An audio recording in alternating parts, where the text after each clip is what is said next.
नमस्कार, मी मंदार जोशी. तारांगणमध्ये आपलं खूप खूप स्वागत. रसिको, तुम्ही बघताय माझ्याबरोबर आहे प्रसिद्ध अभिनेता समीर धर्माधिकारी. समीर, तारांगणमध्ये तुझं खूप स्वागत. आणि आज आपण भेटतोय रणपती शिवराय स्वारी आग्रा चित्रपटाच्या निमित्ताने. गेले काय म्हणू मी 3-4 वर्ष आपण भेटतोच आहे तुझ्या या शिवराज अष्टकाच्या निमित्ताने. आणि तू आम्हाला प्रत्येक वेळी खूप नवनवीन भूमिका दाखवून आम्हाला खूप आनंद दिलेला आहेस. तर मला सुरुवातच इथंपासून करायची आहे. तू ह्या क्षेत्रात ज्यावेळी आलास, सुरुवातीला स्ट्रगलर ॲक्टर म्हणून आलास, असं कधी त्यावेळी वाटलं होतं का रे, इतक्या चांगल्या व्यक्तिरेखा तुझ्या वाट्याला एक दिग्दर्शक देईल आणि ह्या सगळ्या आयकॉनिक फिल्म बनतील, असं कधी बॅक ऑफ द माइंड होतं तुझ्या? फ्रँकली खरं सांगू तर सरप्राईजेस ऑलवेज सरप्राईज मी. त्यामुळे असं होतं की तेव्हा माहीत नव्हतं. तेव्हा असं होतं की आता बुल्स आहे, आपण काम करायचं, योग्य माणसांना भेटायचं आणि 100 लोकांना भेटलं तर 10 लोक बोलवतील तरी कमीत कमी, त्यातलं एक तरी काम देईल मला. ओके. तर अशा प्रिन्सिपलने ते सुरू झालं ॲक्च्युली. आणि या टप्प्यावर येऊन एक म्हणतात ना की तेव्हाचे कष्ट म्हणा, किंवा आता खूप जण म्हणतात की अरे या स्टेशनवर झोपलं होतं, दिवस काढले होते, पण आता 3 BHK फ्लॅट्स आहेत. अरे फुटाणे खाऊन दिवस काढले, पण आज तुम्हाला दररोज पंचपक्वान्न मिळतात तुम्हाला. तर ती जी वेळ असते, पण खरं सांगू ती वेळ इतकी आनंददायी आणि इतकी छान असते जेव्हा तुमच्याकडे हवं तेवढं काम नसतं आणि तुम्ही स्वतःशी बोलत असता, घरच्यांशी, म्हणजे स्पेशली बायकोशी. कारण माझं लग्न झालं होतं जेव्हा मी या फील्डमध्ये आलो तेव्हा. तर असं हे दिवस कधी सरतील का, हे दोघांच्या आमच्या डोळ्यांमध्ये असं दिसायचं की म्हणजे सरतील. म्हटलं थांबा, प्रत्येकाला आपली आपली वेळ द्यायची असते. आणि मला वाटतं की तो पेशन्स आता मला कामी पडतोय की थांबलो आणि आता या मोठ्या सिरीजचा एक मी भाग आहे. बरोबर. आणि आता जसं ट्रेलर आलेलं आहे, प्रेक्षकांनी ट्रेलरही बघितला आहे, तर सांग काय चॅलेंजेस होते यावेळी तुझ्या पुढचे, आणि कशा पद्धतीने ते तू पेलवलेलं आहेस सगळं आव्हान? चॅलेंजेस तर प्रत्येक रोलच्या वेळेस असतातच. यावेळेस जरा मोठे चॅलेंज होतं, कारण की अशा दोन मोठ्या व्यक्तिरेखा अशा एकत्र एकमेकांसमोर येणार होत्या, महाराज आपले आणि औरंगजेब. आणि दोघेही तेवढेच ताकदीचे होते. म्हणजे कारण औरंगजेब दरवेळेस म्हणायचा की अरे हो, काय कॉम्पिटिटर पाहिजे तो असा पाहिजे. आणि जेव्हा राजे गेले आपले, तेव्हा सगळ्यात जास्त दुःख औरंगजेबला झालं होतं की आता मी कुणाशी स्ट्रॅटेजी करू, कुणाशी लढू मी.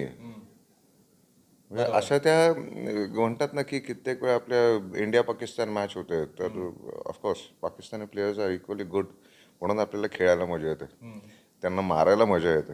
तसंच राजांना पण होत असेल की औरंगजेबला मारण्यात मजा येते, चांगला प्लेअर आहे पण. सो एकमेकांना ते कॉम्प्लिमेंट करणारे होते, तर हे जास्त चॅलेंजिंग होतं. आणि अजून चॅलेंजेस काय म्हणायचं, दाढी लावायचं चॅलेंज होतं. पण मला एक सांग, आजवर अनेक कलाकारांनी औरंगजेब साकारलेला आहे आणि प्रत्येकाची वेगवेगळी शैली आहे. आणि औरंगजेबाबद्दलचं बरंच लिखाणही प्रसिद्ध आहे, त्याच्या सगळे स्वभावाची वैशिष्ट्य माहिती आहेत. तुझ्याकडं ज्यावेळी दिग्पालने हा चित्रपट विचारलं या कॅरेक्टरसाठी, तुझा स्वतःचा अभ्यास, दिग्पालचा अभ्यास, कसं तुम्ही एकत्र करून ही व्यक्तिरेखा आणली? मला भयंकर क्युरिसिटी होतीच औरंगजेब या व्यक्तिरेखेबद्दल. मी फॉर्च्युनेटली अनफॉर्च्युनेटली माझं बघणं नाही झालं. म्हणजे औरंगजेब आत्ता रिसेंट, पण अक्षय खन्नाने फार अप्रतिम केला होता. म्हणजे पण नशिबाची गोष्ट अशी की त्याने 80 वर्षाचा केलाय, मी 50चा करतो. तर त्यामुळे मी प्रिक्वेलमध्ये आहे. जर मला 80 वर्ष सांगितलं असतं तर मी दिग्पालला विनंती केली असते की दिग्पाल दुसरा कोणतरी कलाकार बघ. तुलना झाली असती. अजूनही मला विचारतात, पण ते इतकं सिम्प्लिफाईड आहे की ते 80 शंभू महाराजांच्या काळातले होते. आणि हे महाराज 36 वर्षाचे आणि 50वा वाढदिवस, त्यासाठी आमंत्रण राजांना गेलं, राजेही आले. आणि कसं ते एकमेकांचा ट्रॅप, म्हणजे याने ट्रॅप केला होता आणि त्या ट्रॅपमधनं कसे राजे सुटले, ते ही सगळ्यांनाच गोष्ट माहिती आहे. तर तो ट्रॅप इतका सुंदर दिग्पालने लिहिला होता. जसं म्हणा ना, अभ्यास म्हटलं तर दिग्पालची स्क्रिप्ट हाच एक मोठा अभ्यास असतो. आणि डिटेलिंग असतं त्याच्यात हो हो हो हो म्हणजे कसं आहे ना, दिग्पाल आतापर्यंत इतके, आता आम्ही केले बऱ्यापैकी चित्रपट, हा 6वा आहे अष्टकामधला, आणि छावा पण केला होता.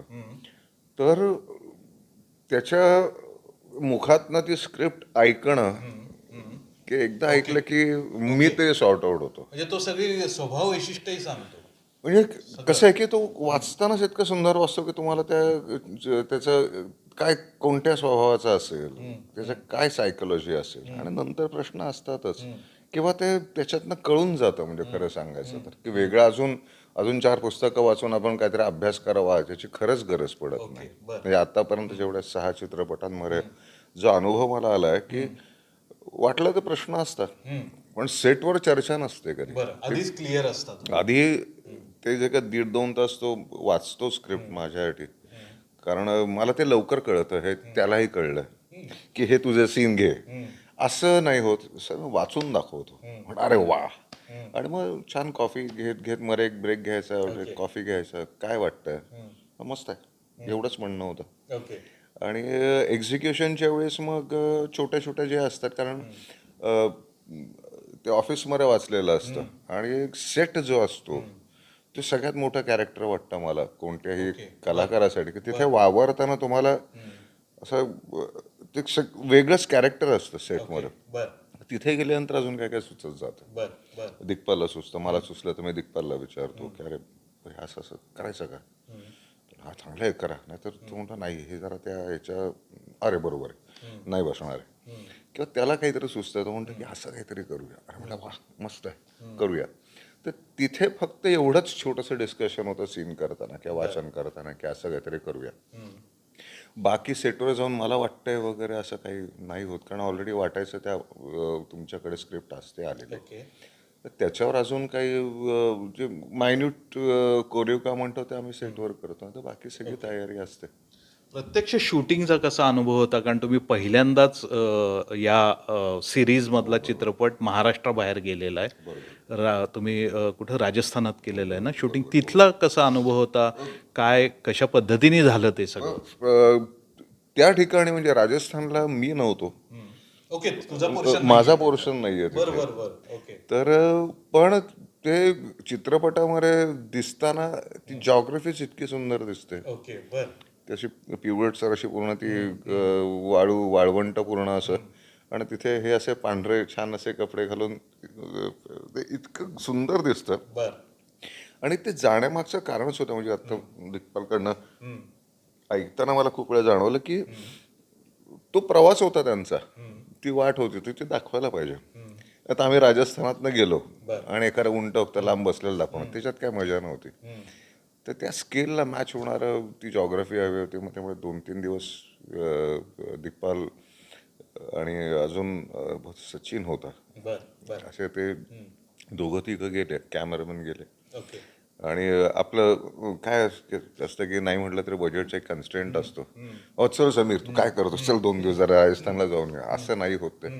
ते कामासाठी होतं, पण त्याने ते बरोबर मॅनेज करून तू करतो प्रत्येक वेळेस आपलं. तिथला कसा होता तुझा अनुभव? Outstanding outstanding outstanding. म्हणजे एकतर तो दरबार इतका सुंदर बनवला होता, एनडीमध्ये आम्ही शूट केलं, आणि खूप असे इथे खूप जागा ठेवल्या होत्या माझ्यासाठी.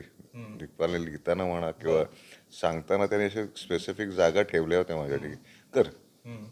त्यामुळे ते अजून ती मोकळीक आणि देतच असतो तो. म्हणजे जिथे छान आहे तिथे तो मोकळीक देतो, जिथे नसेल तो म्हणतो छान दिसत नाही समोर, ओके लवली, कारण तोच ॲक्च्युली बघणारा असतो तिकडे मॉनिटरवर किंवा कॅमेऱ्याच्या बाजून. तर दरबार म्हणा किंवा सगळं ती जी म्हणतात ना त्याचं कॅरेक्टर होतं सेटचं, त्या सिंहासनावर बसल्यानंतर मला 2 मिनिटं असं दाढी खाजून मी औरंगजेब असं म्हणावं असं वाटत होतं. आणि तू आता औरंगजेबचा उल्लेख करतोच आहेस म्हणून माझ्या मनात हा प्रश्न आला की आपण व्हिलनची जी चर्चा करतो आणि सर्वात मोठा व्हिलन जर कोण असेल तर औरंगजेबाशिवाय दुसरं कुठलंही नाव येत नाही. पण मला तुझा प्रश्न तुला थोडासा वेगळा आहे की आजवरचा आपला सिनेमा, मराठी सिनेमा काय हिंदी सिनेमा, व्हिलन असल्याशिवाय हिरो मोठा होत नाही. तर तुला लक्षात राहिलेले किंवा तुला भावलेले व्हिलन कोणकोणते आहेत आत्तापर्यंत? हो, प्राणसाहेब जेव्हा ते विलन करायचे, अप्रतिम. अजित स्टायलाइज्ड विलन होते, ते अप्रतिम होते. अक्षय खन्ना मला आता खूप भावला. त्यांचे कोणते चित्रपट दोघांचे अजित अजित त्यांची तर लाईनच आहे अख्ख्या, म्हणजे किती नावं घ्यावी. किती नावं की मायकल तुम सायकल पे आ जाओ, म्हणजे इकडनं सुरुवात होते आणि ते वेगळेच his to carry it very nicely. प्राणसाहेबांच्या त्या आवाजामध्ये आणि खूप वेरी करायचे ते, म्हणजे "मैं तो ऐसे ही", म्हणजे वेगळी स्टाईल होती त्यांची ती. ते अप्रतिम आहेत. मराठीमध्ये मामांनी खूप व्हेरिएशन दिलेलं आहे, अशोक मामांनी, की दोन्ही केलेत त्यांनी, हिरो विलन दोन्ही केलेले. त्यांचं एक भावायचं की राग येतो या माणसाचा. निळभाऊ ते हजरा महाराज, म्हणजे ते काय त्यांना बाई असं म्हटलं की की सगळंच म्हणजे सटल भयंकर वेगळंच ते समीकरण होतं. लिस्ट आहे अशी म्हटलं तर. अजून खूप आहेत, म्हणजे हे मला लगेचच आठवणारे आणि भावणारे असे लगेच हे एक 5-7 नाव मला आता नंतर मी खूप असं अरे हे राहिलं नाव असं होणार आहे माझं. बरोबर. एक शेवटचाच प्रश्न घेतो. दिग्पालच्या चित्रपटांमधून तुला जे काही मिळालेलं आहे ते जबरदस्त. सुरुवातीलाही तू बोललेला आहेस, पण एक ॲक्टर म्हणून जे समृद्ध होणं असतं, त्या समृद्धतेकडे तुझी वाटचाल सुरू झाली आणि तशा प्रकारच्या भूमिका तू अन्य फिल्म मेकर्सकडूनही आता एक्सपेक्ट करतोयस. आपल्या झोळीत जे येणार आहे ते आपण काही ठरवू शकत नाही. बरं. अचानक येतं ते आणि आपण आपल्या झोळीत ठेवतो. खरं सांगायचं, आपण कितीही काहीही केलं तरी असं हे मलाच हवंय, पण ते तुमच्यासाठी नसतं लिहिलेलं कित्येक वेळा. तर I think so you should go with the flow आणि इकडे इकडे नजर ठेवत जायचं त्या फ्लो बरोबर. चांगलं आलं की घालायचं जोडीमध्ये. आता आणखी काय करतोस या चित्रपटात? मी आता महावीरांवर एक वेब सिरीज केली, भगवान महावीरांवर, आणि एक फेस्टिवलची एक फिल्म केली, मॉन्क हू सॉ गॉड नावाची. आणि पुढचं आता माहीत नाही.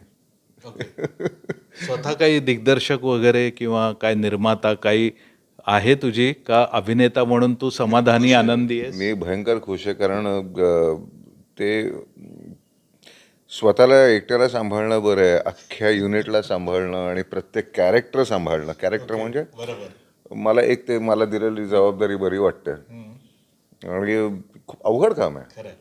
म्हणजे त्याला एक वेगळ्या पद्धतीचं डेडिकेशन आहे. इट्स व्हेरी इझी टू से की आय एम द कॅप्टन, पण ती जबाबदारी फार मोठी आहे. I am good as an player. खूप छान. मला वाटतं की समीर, यावेळी आम्ही आता चित्रपट बघू आणि तू औरंगजेबाची व्यक्तिरेखा कशी साकारली आहेस हे आम्हाला कळेलच. त्याच्यानंतर आपण पुन्हा बोलू, म्हणजे त्या व्यक्तिरेखेतले पैलू आपल्याला आणखी चांगले उलगडता येतील. तर तुला खूप शुभेच्छा या चित्रपटासाठी. पुन्हा भेटू, पुन्हा बोलू. धन्यवाद. धन्यवाद. जय श्रीराम. जय श्रीराम.